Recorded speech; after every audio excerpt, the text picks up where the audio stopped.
Concept یہ تھا کہ ایجوکیشن جو ہے اصل میں تعلیم میں 3 چیزیں ہوتی ہیں.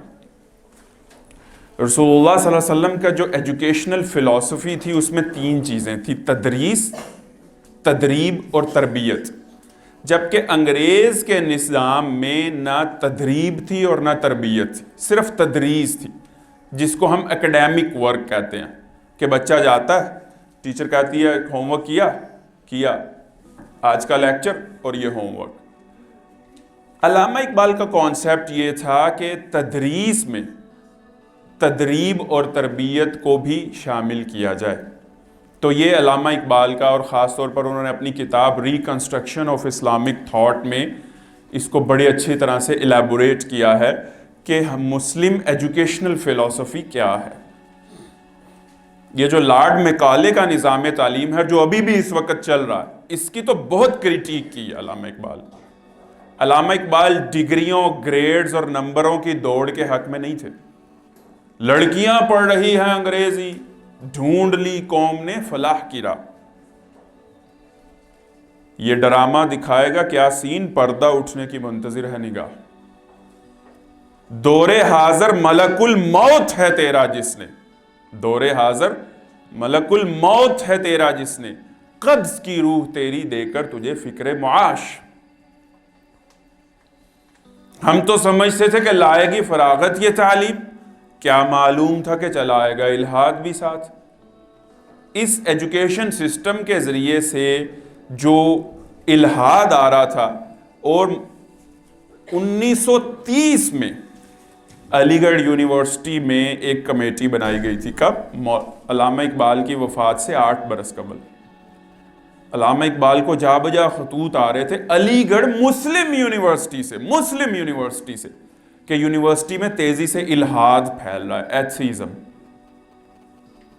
تو اس وقت 1930 میں علی گڑھ مسلم یونیورسٹی نے ایک کمیٹی بنائی کہ جتنے بھی ہمارے گریجویٹس ہیں ان کا تجزیہ کیا جائے کہ وہ اسلام کی حقانیت کے بارے میں کتنے کلیئر ہیں.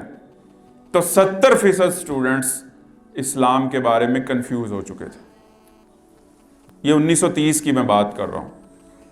اور آج کی جامعات میں آپ جا کر دیکھ لیجئے، آپ کو ایسے ایسے سوالات سے واسطہ پڑے گا کہ آپ کہتے ہیں کہ یہ ہوگا کیا، یہ بنے گا کیا.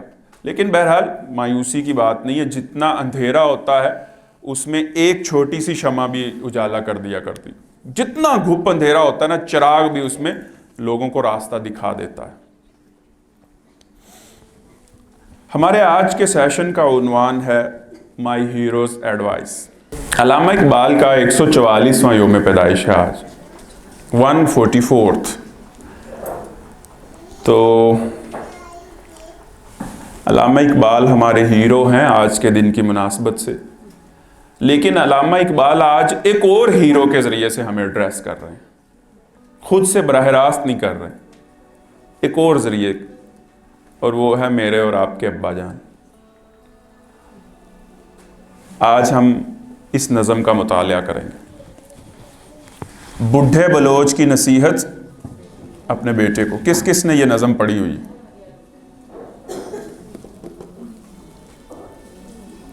شاعری سے کس کس کو لگاؤ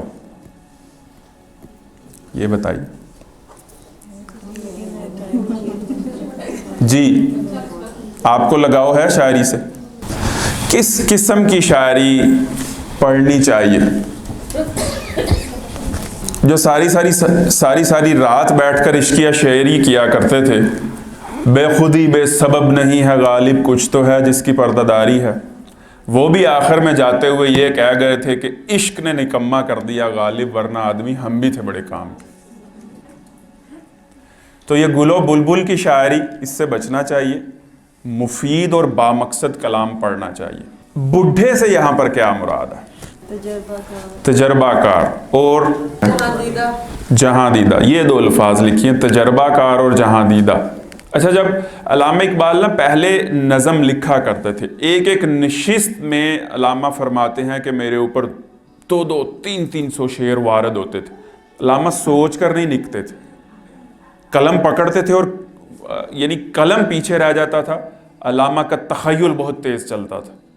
تو وہ لکھتے جاتے تھے اور پھر اس کا ریویو کر کے پھر اس کی اپنے کلام کی خود ہی اصلاح کرتے تھے اور پھر بعد میں اس کو ٹائٹل دیتے تھے.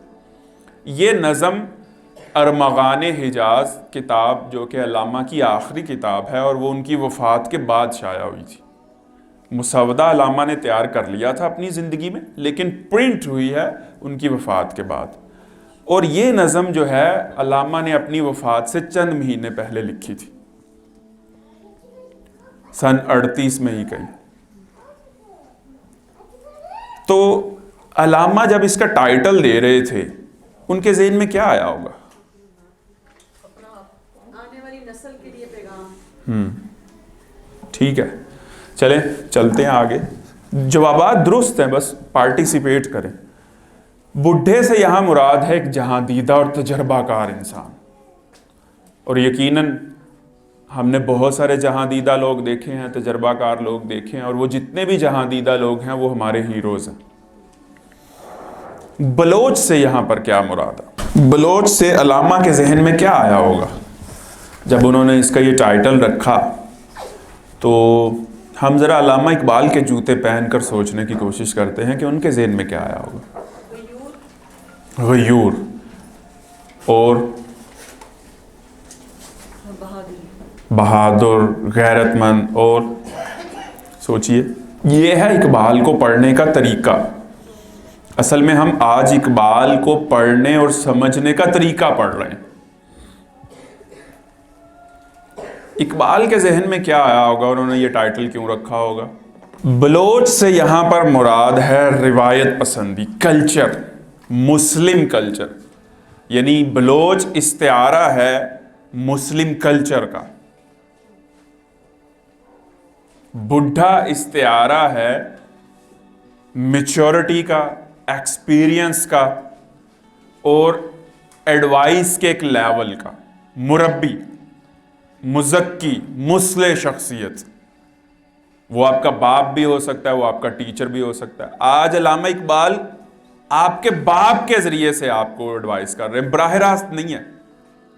اقبال کیا کہہ رہے ہیں آج, اور اب میرے سامنے بیٹیاں بیٹھی ہوئی, تو بڈھے بلوچ کی یا بڈھے باپ کی نصیحت اپنی بیٹی کو.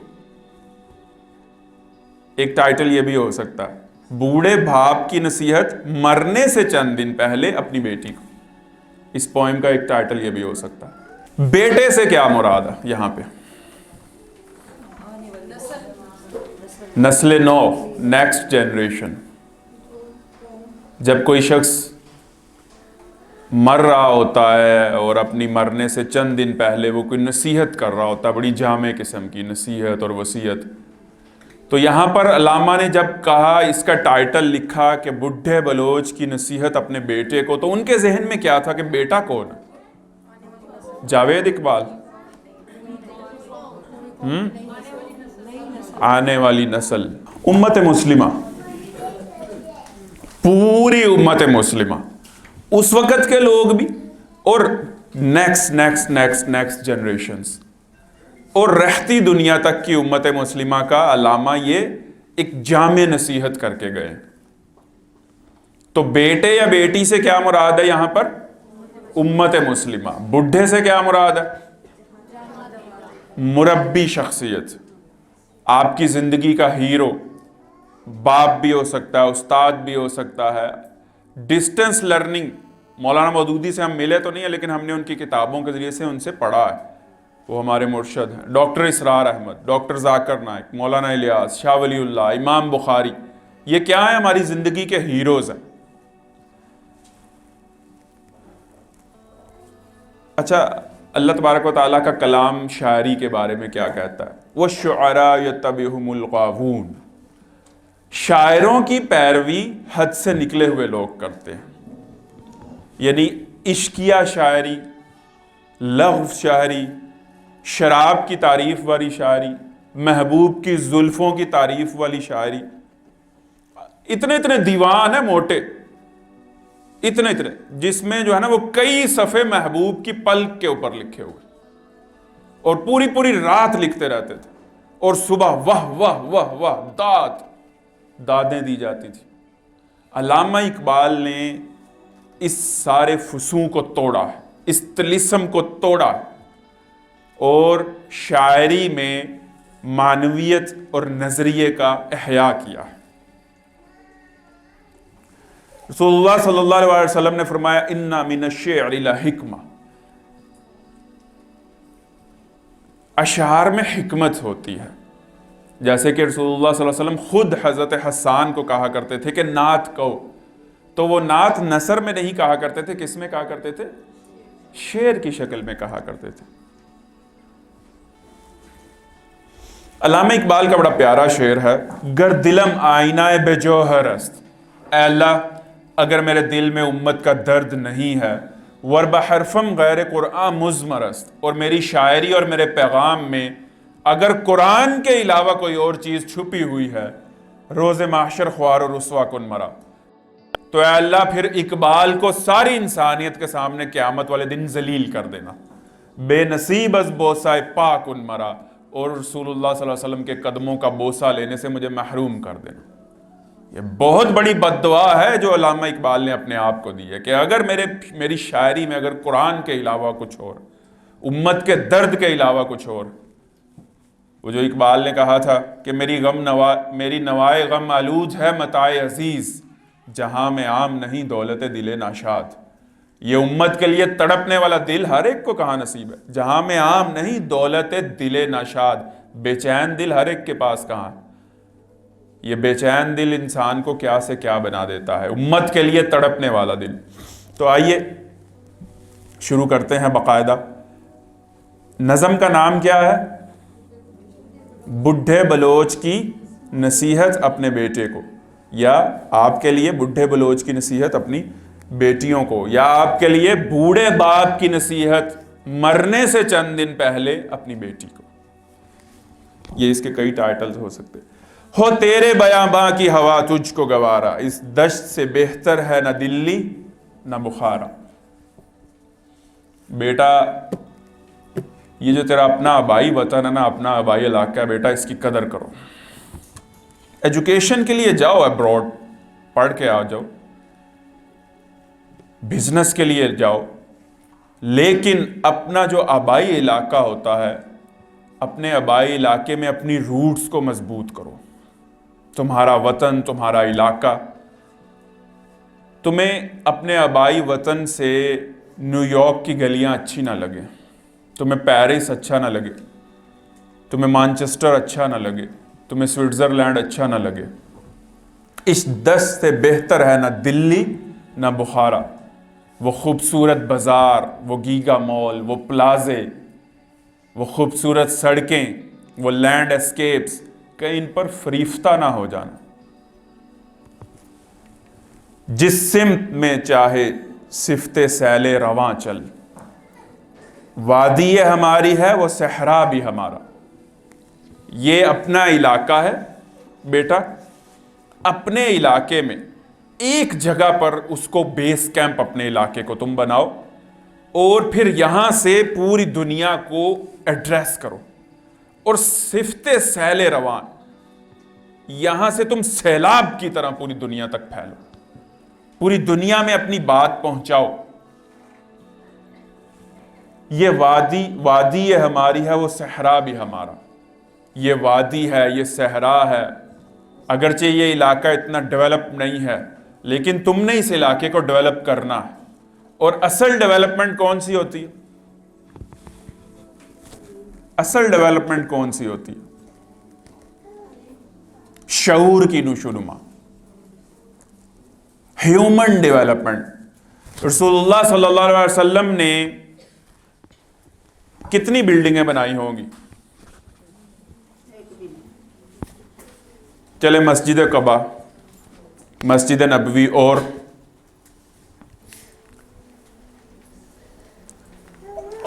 لیکن انسان کتنے تیار کیے؟ خطبہ حجۃ الوداع میں کتنے لوگ کھڑے تھے؟ ایسے انسٹیٹیوشنز بنائیے جو افراد سازی کا کام کریں۔ اصل سرمایہ انسانی سرمایہ ہے۔ بہت ذہین لوگ، بہت انٹلیکٹ والے لوگ، بہت سیوک سینس والے لوگ، بہت اپروچیبل لوگ، بہت لینینٹ قسم کے لوگ، بہت فہیم قسم کے لوگ، بہت ویژنری لوگ، بہت با کردار لوگ. امت مسلمہ کو اس قسم کی سٹرکچرز ہونے چاہیے. پتھر، گارے، صوفے، قالین، کھڑکیاں، ایلومینیم، سوئچ بورڈ، یہ وہ سب کچھ ہونا چاہیے. یہ اس دور کی ضرورت ہے. لیکن اصل پروڈکٹ کیا ہے؟ افراد اور انسان. اور رسول اللہ صلی اللہ علیہ وسلم کی طریقت میں فرد کی بڑی اہمیت ہے. اور آپ نے جتنے بھی ادارے بنائے وہ افراد بناتے تھے، آگے افراد پیدا کرتے تھے. تو اصل کام تم نے کیا کرنا ہے؟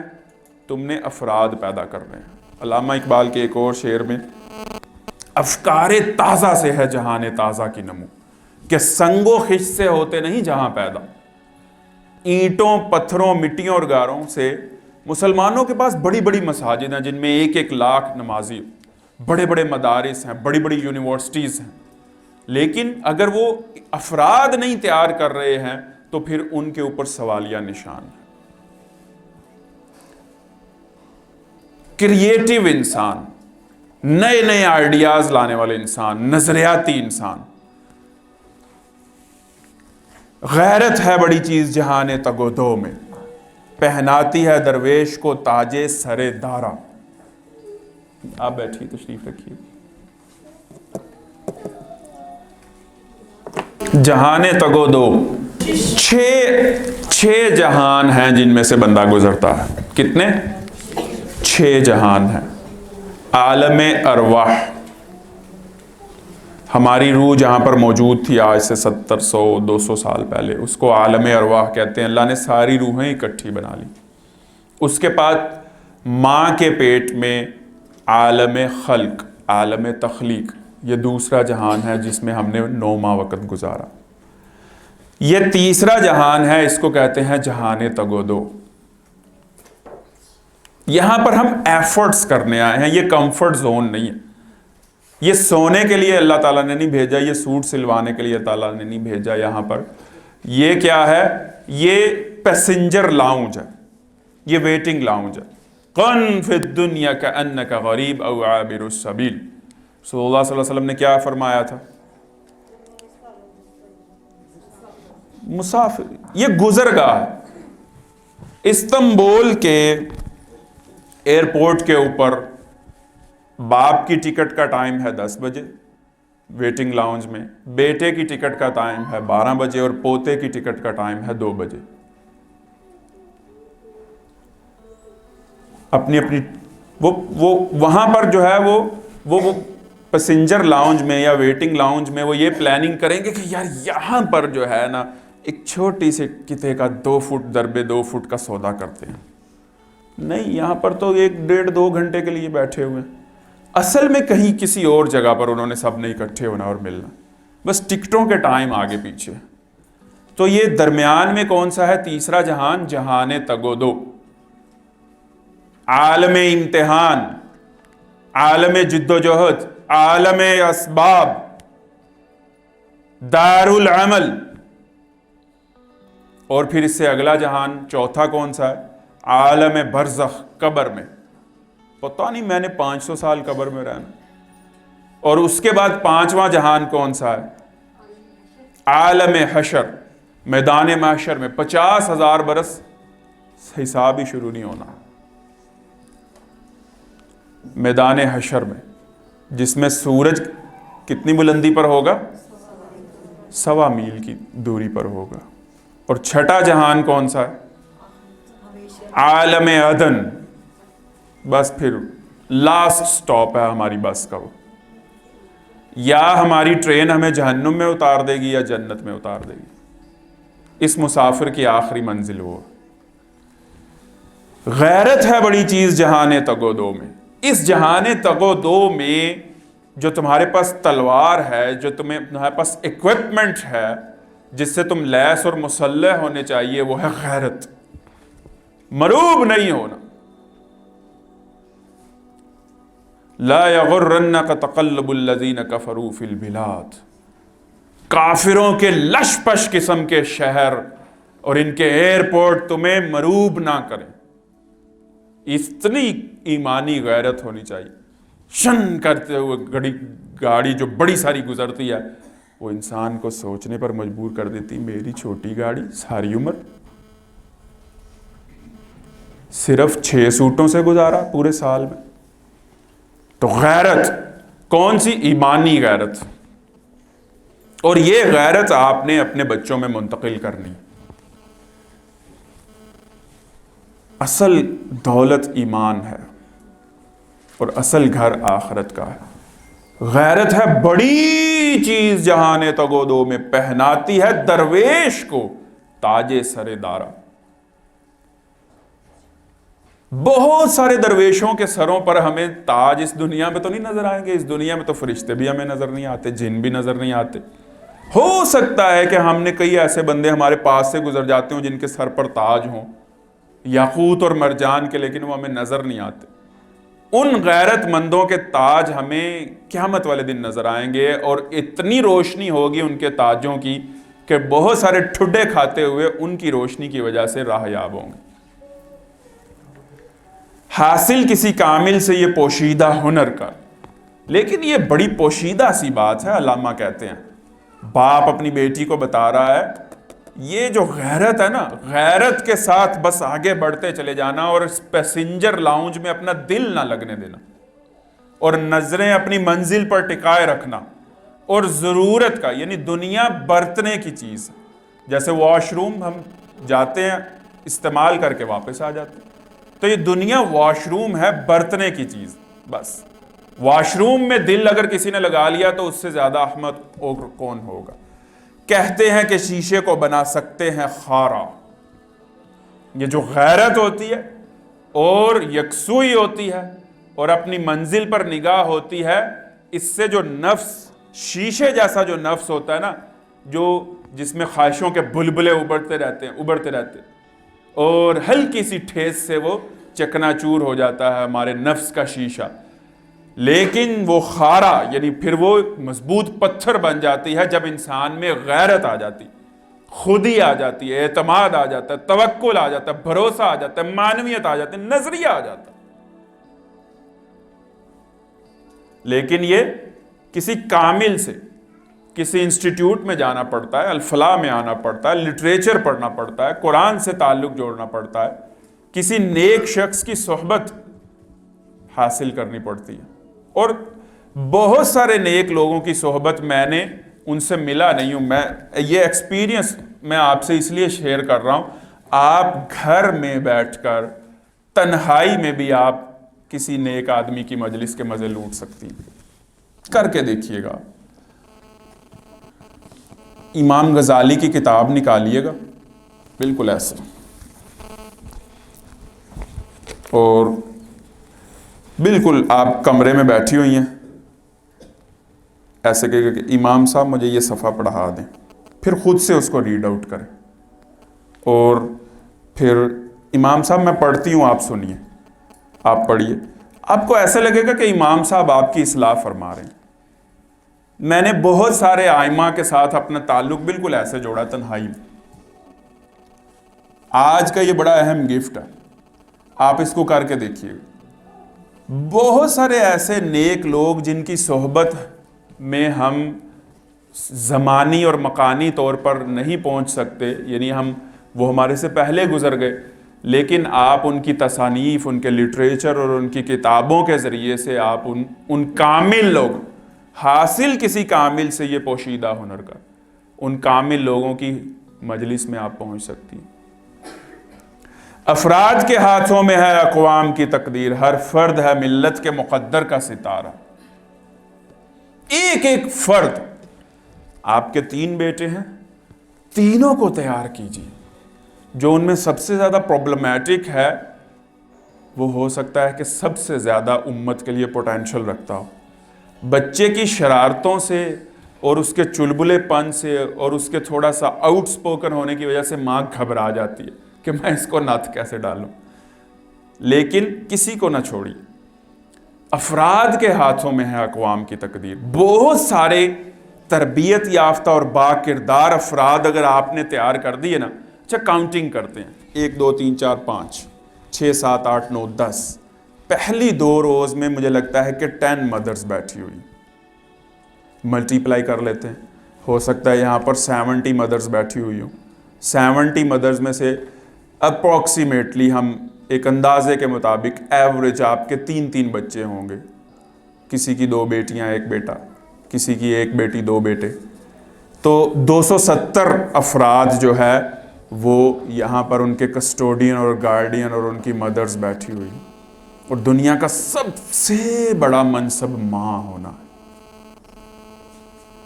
وزیر خارجہ ہونا نہیں، وزیر داخلہ ہونا نہیں، چیئرمین نادرا ہونا نہیں، گورنر اسٹیٹ بینک ہونا نہیں. یہ کچھ بھی نہیں ہے آپ کے سامنے. صدر پاکستان آپ کے قدموں کی خاک ہے. اقوام متحدہ کا سیکرٹری جنرل آپ کے سامنے کچھ بھی نہیں ہے. اگر آدم کا کوئی بیٹا اور بیٹی، کوئی اشرف المخلوقات، اللہ کا نائب اور خلیفہ آپ کو امی کہتا ہے تو آپ کے نصیب کے کیا کہنے. بہت بڑا منصب پر اللہ نے آپ کو فائز کر دیا. اب ان 3-4 افراد کو تیار کر کے امت کو گفٹ کیجیے. لگی رہی اتار چڑھاؤ آئیں گے. کبھی ایسا لگے گا کہ زندگی کی گاڑی رک سی گئی ہے، آگے نہیں بڑھ رہی، لیکن یہ بڑھ رہی ہے. افراد کے ہاتھوں میں ہے اقوام کی تقدیر. ہر فرد ہے ملت کے مقدر کا ستارہ. ایک فرد پر محنت کیجیے. اور اگر آپ میں اللہ نے اتنا پوٹینشل دیا ہے کہ آپ کوئی ادارہ چلا رہی ہیں اور آپ ماں ہونے کے ساتھ ساتھ استاد ہونے کے منصب پر بھی فائز ہیں، تو پھر یہ ماں کے منصب کو ماں انٹو ماں کر دیں. ماں پلس ماں نہیں. سکیئر لینا آتا ہے آپ کو؟ میتھمیٹکس کس نے پڑھا ہوا؟ جی. مدر پلس مدر، اب مدر ملٹیپلائی بائی مدر کر دیں. ماں ضرب ماں. تو آپ میں سے جو استاد ہیں وہ ماں پلس ماں نہیں ہے، ماں ضرب ماں ہے، یعنی مدر سکیئر ہے. تو مدر سکیئر نے پھر جتنے لوگ آپ کو اب ٹیچر کہتے ہیں، میڈم کہتے ہیں، یا جو بھی واٹ ایور جو بھی کہتے ہیں، ان سب کو تیار کیجیے. جنت میں چھلانگیں مارتی جائیں گے انشاءاللہ. بڑی امید کے ساتھ کہہ رہا ہوں، اللہ سے ڈرتے ہوئے. محروم رہا دولت دریا سے وہ غواص، کرتا نہیں جو صحبت ساحل سے کنارہ. غواص کہتے ہیں غوطہ خور کو، اور وہ غوطہ خور جو اس لیے ڈبکی لگاتا ہے کہ جب وہ واپس آئے گا تو اس کی مٹھی ہیرے جواہرات سے بھری ہوئی ہوگی، اس کو غواص کہتے ہیں. محروم رہا دولت دریا سے وہ غواص، اس غواص کو کبھی دولت نہیں ملتی ہے. کرتا نہیں جو صحبت ساحل سے کنارہ، جو ساحل پر کنارے پر بیٹھنے کو ترجیح دیتا ہے، ڈبکی نہیں لگاتا. یعنی کمفرٹ زون کو توڑیے. اور اپنے لائف سٹائل پر میں بھی غور کروں، آپ بھی غور کیجیے. کتنے آرگنائزڈ ہیں ہم، کتنے پلانڈ ہیں ہم وقت کا کتنا درست استعمال کرتے ہیں. ہماری زندگی میں انٹرٹینمنٹ کتنی ہے. ضرور انٹرٹینمنٹ ہونی چاہیے. اپنے آپ کو بہت آرگنائزڈ، کمپوزڈ اور ہر وقت فریش رکھیں اور خوش رکھیں اپنے آپ کو. بہت زیادہ اپنے اوپر تھکان کو سوار نہ کر لیں. بہت زیادہ فٹیگ نہ ہو، ایگزرشن نہ ہو، آپ کا موڈ آف نہیں ہونا چاہیے. لیکن وقت کا درست استعمال اور کمفرٹ زون سے نکلنا اور چیزوں کو پلان کرنا اور ایگزیکیوٹ کرنا اور آگے لے کر چلنا اور ریزلٹس کو گیج کرنا اور ریزلٹس کو دیکھنا. اپنی ایک خامی کو آہستہ آہستہ خوبی سے بدلنا. اور پھر اچھا وہ جملے بڑے زبردست ہوتے ہیں جب آپ اپنی خامی کو خوبی سے بدل رہی ہوتی ہیں. اس پروسیس کو ذرا نوٹ کر لیں. اور اگر آپ اپنے تاثرات جو ہیں وہ لکھنا شروع کر دیں نا، تو انسان جو ہے وہ رویوں کا ماہر بن جاتا ہے. سب سے اس لیے اپنی اصلاح پر کیوں زور دیا گیا. اپنی اصلاح کا پروسیس انسان کو بہت ریفائن کرتا ہے. میں نے یہ خامی اپنی چیخنے کی، اونچی بولنے کی کیسے درست کی تھی. میں نے ریئیکٹ کرنے کی خامی اپنی کیسے دور کی تھی. اب وہی چیز اگر آپ کے بچے میں ہے تو اگر آپ نے اپنی خامی کو دور کرنے کے مراحل کسی طرح سے محفوظ رکھے ہوئے ہیں یا تو اپنے شعور میں یا کسی ڈائری میں, تو اب آپ کے بچے کے اوپر جو ہے وہ آپ کی لرننگ ایک آپ کی جو ہے وہ بہت پرکیف وہ کیفیات ہوں گی جب آپ اپنے بچے کو اس اصلاح کے پروسیس میں سے گزار رہی ہوں. آپ کے لبوں پر مسکراہٹ چھلک جائے گی جب آپ کا بچہ جو ہے وہ اب آپ کی طریقت, یعنی آپ پیر نہیں ہیں نا اپنے بچے کی, آپ اس کی پیر صاحبہ ہیں, آپ اس کی مربی ہیں, اس کی ماں ہیں, آپ اس کی استاد ہیں, آپ اس کی جنت ہیں. کرتا نہیں جو صحبت ساحل سے کنارہ, یعنی ہم نے کیا کرنا ہے, ہم نے کمفرٹ زون کو توڑنا ہے. دین ہاتھ سے دے کر اگر آزاد ہو ملت, ہے ایسی تجارت میں مسلمان کا خسارہ. بہت یونیورسل رول ہے, علامہ نے جو ہمیں بتا دیا ہے, ہمارے باپ نے, ہمارے ہیرو نے ہمیں بتا دیا ہے کہ کہیں بھی حق کا راستہ نہیں چھوڑنا, مداہنت کا راستہ اختیار نہیں کرنا. ایسی آزادی اور ایسی لبرٹی جس کی قیمت پر آپ کا عقیدہ, آپ کی حیا, آپ کا نظریہ, آپ کا مقصد زندگی کے اوپر کوئی ضرب آتی ہو, آپ اس آزادی کو مت لیجیے. ایسی آزادی جس میں آگے فتنے نظر آ رہے ہیں آپ کو, آپ اس آزادی کو ایک دفعہ کھڑے ہو کر دوبارہ سے ری تھنک کر لیجیے. دنیا کو ہے پھر مارکہ روح و بدن پیش, تہذیب نے پھر اپنے درندوں کو ابھارا. تہذیب سویلائزیشن کے نام پر, کلچر کے نام پر, ماڈرنائزیشن کے نام پر, حقوق نسواں کے نام پر, فیمنزم کے نام پر, لبرلزم کے نام پر, ایمپاورمنٹ کے نام پر, انلائٹنمنٹ کے نام پر تہذیب اپنے درندوں کو ابھار رہی. اور مجھے حیا آتی ہے, آپ سب بہنیں, مائیں, بیٹیاں میرے سامنے بیٹھی ہوئی ہیں, کہ میں مزید اس کے اوپر چند جملے کہوں کہ یہ تہذیب کس طرح سے عورت کا استحصال کر رہی ہے. وکٹم ہے عورت مغربی تہذیب کا, کچھ نہیں دیا سوائے استحصال کے اور حسرتوں کے اور ظلم کے. تو اس تہذیب پھر اپنے درندوں کو ابھار رہی ہے, اور تہذیب کے نام پہ, کلچر کے نام پہ, ماڈرنائزیشن کے نام پہ نکل باہر جی لے اپنی زندگی. کیوں ابا سے پوچھتی ہے گھر میں باہر رات گزارنے کے لیے؟ بھائی تو نہیں پوچھتا. تمہیں کیوں بتانا پڑتا ہے کہ امی میں گھنٹہ لیٹ ہو جاؤں گی؟ تہذیب کے نام پر یہ سب کچھ ہو رہا ہے. اللہ کو پامردی ہے, مومن پہ بھروسہ, ابلیس کو یورپ کی مشینوں کا سہارا. اللہ کو کس پر بھروسہ ہے؟ میرے اور آپ کے ایمانی استقلال کے اوپر, میرے اور آپ کی ثبات پر, اللہ پہ بھروسے پر, توکل پر, رضا پر, سر تسلیم خم کرنے کی روش کے اوپر. اگر یہ ہے تو پھر اللہ کو مجھ پر اور آپ پر بھروسہ ہے کہ اس ابلیسی جنگ میں میرے یہ بندے ضرور غالب آئیں گے. اور ابلیس کو کس کا سہارا ہے؟ گیجٹس کا, ان گیجٹس کا سہارا. ان کو ہم نے مثبت استعمال کرنا ہے. میں ان کے ترک کرنے کی دعوت نہیں دے رہا ہوں, لیکن ان کا بہت زیادہ پاکیزہ استعمال, بامقصد استعمال, کنٹرولڈ استعمال. تقدیر امم کیا ہے کوئی کہہ نہیں سکتا. اس امت کے تقدیر میں آگے کون کون سے مدارج اور مراحل ہیں, کب اللہ کا دین قائم, غالب اور نافذ ہوگا, کوئی کچھ نہیں کہہ سکتا. مومن کی فراست ہو تو کافی ہے اشارہ, لیکن اگر کسی میں مومنانہ بصیرت ہو, انسائٹ ہو, ویژن ہو, اس کا پرسپیکٹو مومنانہ ہو, وہ چیزوں کو مومنانہ گوگلز اور اینک سے اور نگاہ سے دیکھتا ہو, تو کافی ہے اشارہ. بس پھر تیری تقدیر تیرے ہاتھ میں. کچھ سفر ایسے ہوتے ہیں کہ جن میں راستہی منزل ہوتی. میں پھر دہراتا ہوں, کچھ سفر ایسے ہوتے ہیں جن میں راستے ہی منزل ہوتی ہے. اللہ کے دین کے لیے کچھ کر گزرنے کا راستہ ہی منزل ہے. جو اس راستے پر گامزن ہے اور جس کے وجود اور جس کی ایگزسٹنس سے اللہ کے کلمے کی سربلندی کا کام آگے بڑھ رہا ہے تو وہ منزل پا گیا.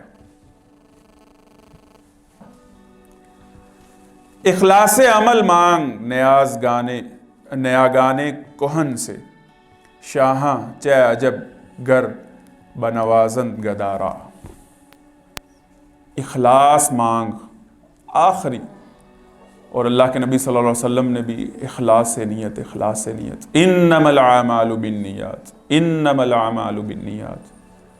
عملوں کا دار و مدار نیتوں پر ہے. ریا سے، سیلف پریز سے کہ مجھے کوئی تھینک یو کہے، کوئی بتائے، کوئی کہے، کوئی کمنٹ کرے. ہم چاہ رہے ہوتے ہیں انسان کے اندر جو ہے وہ اندر کی دنیا بہت وسیع کائنات ہے. اللہ تعالیٰ اندر جھانکنے کی صلاحیت سے مالا مال فرمائے. میں نے یہ بات کیوں کہی، اس کے پیچھے موٹیو کیا تھا؟ اچھا، اپنی نیتوں کا نگہبان بننا اور اپنی نیتوں کے اندر جو موجود، نیتوں کے اندر جو بھی نیتیں اور ارادے ہوتے ہیں ان کو پرکھنے کی صلاحیت کا حامل ہو جانا، یہ اللہ تبارک و تعالیٰ کا کسی شخص کے اوپر بڑا فضل ہوتا ہے. اپنے جملوں، اپنے رویوں، اپنے ارادوں اور اپنی نیتوں کا انسان جو ہے وہ پرکھنے کی صلاحیت کا حامل ہو جائے. اخلاص عمل مانگ نیا گانے کہن سے. نیا گانے کہن پرانے بزرگ. ابا جاتے ہوئے یہ کہہ کر جا رہے ہیں کہ میرے اوپر ہی نا، صرف مجھے ہی نا آئیڈیل اور پرفیکٹ مان لینا، رسول اللہ صلی اللہ علیہ وسلم تک کنیکٹ ہو. جتنے بزرگ ہیں سب سے کسب فیض کرو اور دیکھو کہ ان کی زندگیاں کس طرح اخلاص سے بھری ہوئی تھی. شاہاں چہ عجب گھر بنوازن گدارا. اور اگر تیرے میں اخلاص آ جائے، غیرت آ جائے اور یہ سب نصیحتیں جو میں نے کی ہیں، تو اللہ فقیر کو نواز دے گا، اس گدا کو نواز دے گا. بشارت بھی ہے آخری جملہ اور سم اپ بھی ہے کہ اللہ تبارک و تعالیٰ پھر تجھے نواز دے گا. اللہ تعالیٰ سے دعا کرتے ہیں کہ اللہ تبارک و تعالیٰ ہمیں آج یوم اقبال کی مناسبت سے جو امت کا پیغام انہوں نے دیا ہے، ہمارے ہی باپ کی زبان سے، اللہ ہمیں اس پیغام کو سمجھنے اور اس پر عمل کرنے کی توفیق عطا فرمائے.